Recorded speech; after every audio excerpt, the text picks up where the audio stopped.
Mais Abraham ne rêvait pas la grandeur. Personne ne peut marcher avec Dieu pendant longtemps s'il ne rêve que la grandeur. Moi, je n'aime pas les enseignements qui sont erronés. On ne doit pas rêver la grandeur, c'est Dieu qui donne. Le ministère, qu'il soit grand ou petit, c'est Dieu qui donne. Aux uns, il a donné 10 talents. À l'autre, il a donné 8. À l'autre, il a donné 5. Jusqu'à 1. Ça compte, hein? Et chacun doit fructifier le nombre qu'il a reçu. Chacun doit travailler pour que ce que Dieu lui a donné se multiplie. Mais chacun doit être fier. Vous n'êtes pas un petit pasteur parce que vous êtes devant un troupeau de 10 personnes ou de 15. Vous n'êtes pas un grand pasteur parce que vous êtes devant un troupeau de 1000 personnes.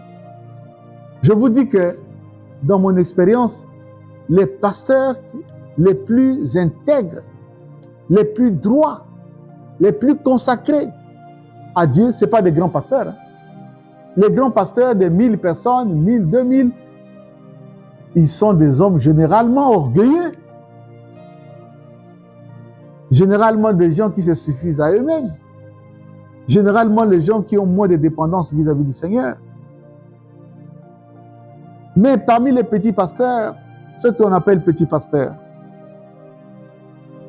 ils ont 10 personnes, 15 personnes. Chaque jour, les pieds sont par terre, les genoux par terre. Seigneur, bénis mon ministère. Seigneur, consacre. Et ils se sanctifient parce qu'ils ont besoin de monter. Ils se sentent leur dépendance. Ils cherchent Dieu. Le pasteur qui a 1000 personnes ne cherche pas Dieu comme celui qui a 15 personnes.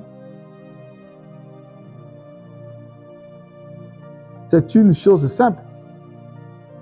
Bon, je donne un exemple. Entre un homme riche, très riche, et un pauvre qui vit difficilement, qui vit d'expédition de petits travaux, les deux s'ils se battent, qui est plus fort? Qui donne des coups de poing qui sont très forts? Le pauvre. Le pauvre est habitué au travail, à transpirer pour gagner sa vie.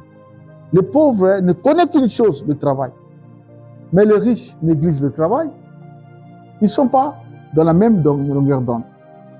Alors, derrière Abraham, l'autre serait un grand. Le principal secret de la grandeur, c'est d'améliorer votre travail d'aujourd'hui. Si tu veux être grand demain, améliore ton travail aujourd'hui. Si tu veux être grand demain, sois excellent dans le travail que tu fais aujourd'hui. Dans le royaume de Dieu, le présent est très important. La fin d'une chose est mieux que son commencement. Il y a des gens qui commencent bien, qui terminent mal.